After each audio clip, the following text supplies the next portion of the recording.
7 is a number signifying completeness. It had great significance to the Jews of Jesus' time.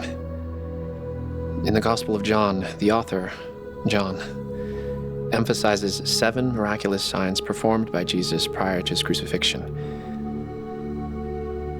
I'm the most qualified person to tell this portion of Jesus' story. I was the 7th of the miraculous signs.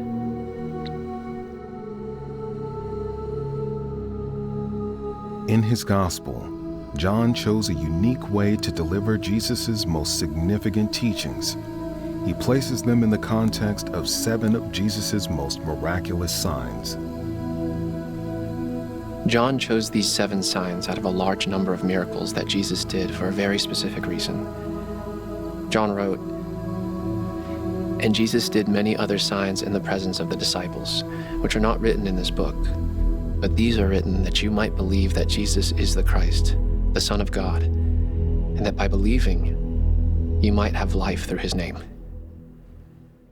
John specifically says that the first of Jesus' miraculous signs was turning water into wine.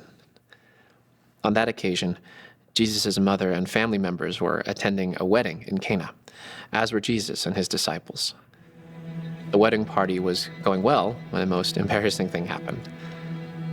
The host ran out of wine. In that culture, that would have been a huge social disgrace and a bad omen for the newlyweds. Jesus' mother might have been a part of the wedding providers because she was aware of the problem. She came to her son and simply said, "They have no more wine." Jesus seemingly wanted to stay uninvolved, but like a good mother and friend, Mary told the nearby servants, "Do as he says." In response, Jesus turned about 150 gallons of water into wine. Really good wine. The miracle of the wine was an indication that something new was coming to replace the old Jewish religion, and the new would be far better than the old. The second miraculous sign was a physical healing. Jesus was visiting again in Cana, where he was certain to be a celebrity because of his first miraculous sign of turning water into wine. A royal official from Capernaum heard that Jesus had arrived in the region, and he rushed to ask him a favor. The royal official begged Jesus to go to Capernaum and heal his young son, who was close to death. Jesus mused to the official and the crowd, "Unless you see miraculous signs and wonders, you will not believe." This must have stung the crowd because the word "not" was a very harsh judgment of them. In his distress, the official pressed his case. "Sir, come down before my child dies." This powerful official, dressed in his royal robes, was begging an itinerant preacher in his, most likely, ragged brown robe to help him. By using the word "sir," the official was humbly acknowledging that Jesus had more power than he did. By asking for the favor, he acknowledged that Jesus had the power to grant his request. Seeing the man's distress and faith, Jesus told him to return home. His son would live. Jesus' evaluation of the man was rewarded because the man took Jesus at his word and returned home. While the man was traveling home, his servants met him with the news that his son was living. He was told that the fever left the boy at the same time Jesus had said his son would live. So, based on receiving a miraculous sign, the man and his entire household believed. What the Bible doesn't reveal is how many others believed based on this sign. The third miraculous sign disclosed by John took place by the pool of Bethesda in Jerusalem. The pool was surrounded by 5 covered colonnades. It seemed there was a legend that an angel would, from time to time, stir the waters of the pool, and the first one entering the water after that would be healed. A great number of disabled people were crouched by the pool in hopes of beating everyone else into the water and be healed. Walking by the pool, Jesus noticed one particular man. He was disabled for 38 years. When Jesus learned his history, he asked, "Do you want to get well?" What was going through Jesus' mind when he asked that question, do you think? Was he pressing the man to make sure he hadn't given up? Was he allowing the man to express his faith? Was he not going to heal the man if his answer was insufficient? Instead of answering Jesus' question, the man said that nobody would help him, so he couldn't get in the water first. Imagine his surprise when Jesus ignored his answer and commanded, "Get up, pick up your bed and walk." Imagine his immense joy when he was able to do just that. Imagine his distress when the religious leaders abruptly made him stop, especially after not walking all those years. One of the 10 Commandments was to keep the Sabbath holy, which the Pharisees had interpreted very strictly. They had 39 different activities, or works, which were forbidden to do on the Sabbath, one group of which prohibited normal household chores. Picking up a mat and walking would have been a violation of their rules. Rather presumptuously, they told the man, "It is the Sabbath day. It is illegal for you to carry your bed." They placed the man in a horrible position. He was on the cusp of recognizing his dreams of being healed, attending the synagogue, and being a productive member of society. The Pharisees could destroy every one of his dreams. All he could do was say, "The man who healed me told me to pick up my bed and walk." They wanted to know who told him to do that, but he could not tell them because Jesus had left. Apparently, the man went to the temple to have his healing acknowledged by the priests, because Jesus saw him there and told him to quit sinning or something worse may happen to him. The man went back to the Jewish leaders and told them that it was Jesus who had told him to pick up his mat and walk. When the leaders confronted Jesus, he told them that he was doing his works through the Father. This infuriated the Jewish leaders, because it implied that Jesus could break the Sabbath with impunity and that he was making himself equal with God. This caused them to try even harder to kill Jesus. The fourth of the miraculous signs described by John was also shown in the other 3 gospel accounts. Jesus fed 5,000 men, along with women and children, with only 5 loaves of bread and 2 fish. And he had 12 basketfuls left over. John specifically says that the baskets were full of the pieces of the 5 barley loaves. This miracle was so powerful that the people wanted to use force to make Jesus king, although Jesus didn't want that. The 5th of the 7 miraculous signs occurred the night after.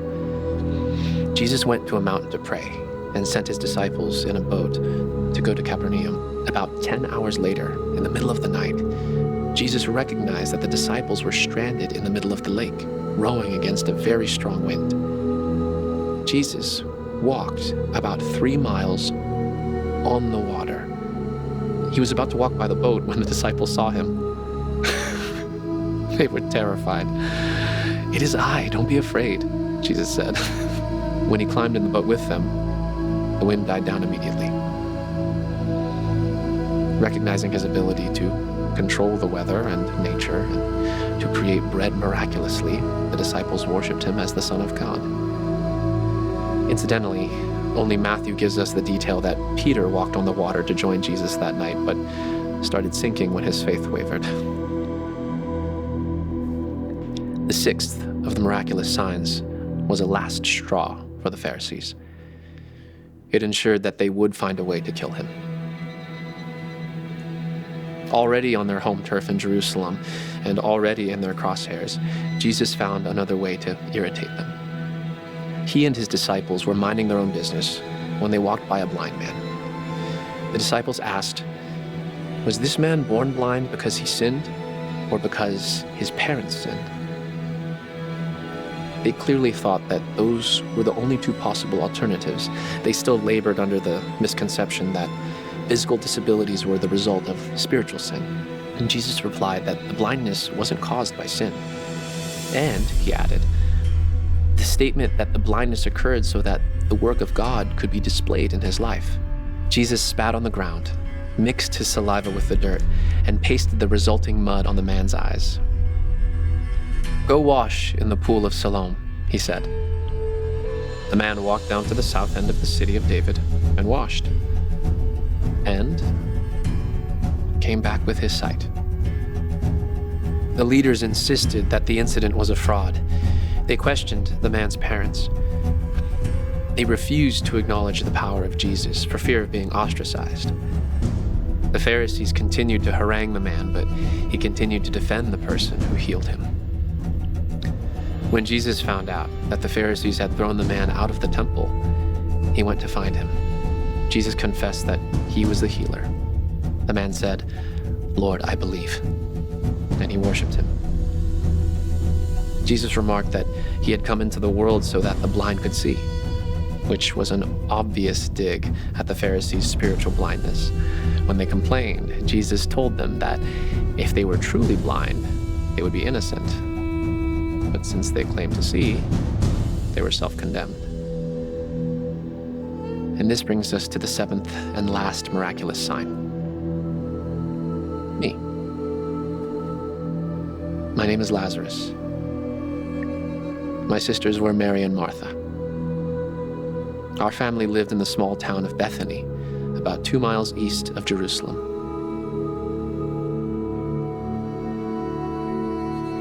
Jesus was our best friend, and he loved us deeply.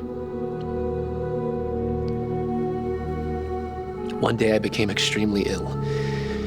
My sisters sent word to Jesus that the one he loved was sick. And Jesus was quite a distance from our house, and when he received word, he said that God and he would be glorified through the sickness. And he stayed where he was for 2 more days. In that period of time, I died. Then I was buried in a tomb. Jesus told his disciples I had died, and that now it was time to go visit me. When Jesus arrived, I had been in the tomb for 4 days. My quick-tempered sister Martha chastised Jesus for not coming sooner to heal me. He finally got her to admit that he was the Christ, and she realized he had the power over death. She brought Mary to see Jesus, and they all wept over the sadness of my death. Jesus asked that they take him to the tomb and commanded them to roll away the stone from the entrance. Martha, ever the bold one, said, "Lord, he has been in there for 4 days. He stinks." Jesus reminded her to believe. They took away the stone. Jesus prayed, then shouted at me, "Lazarus, come out of the tomb."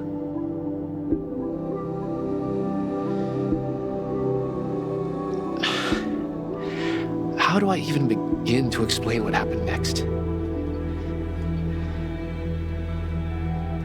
I had been in the presence of God and angels.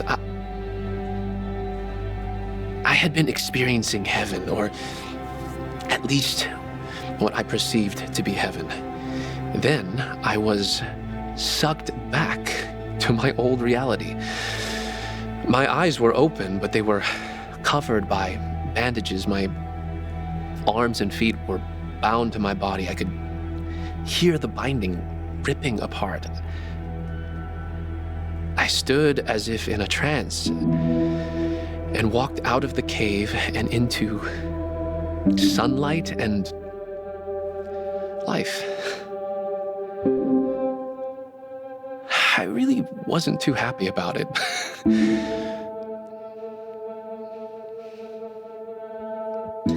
But how could I complain when it made my sisters so happy?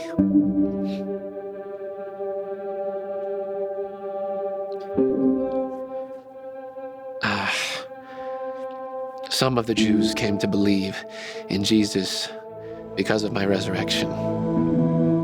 Others wanted to kill me, along with Jesus, to hide all evidence of him being the Messiah. My healing sealed the deal for the Pharisees.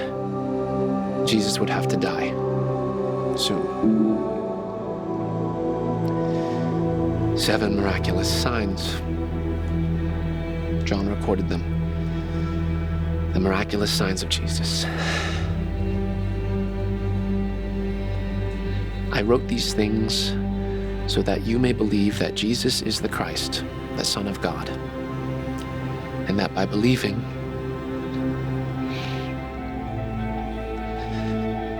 you might have life through his name.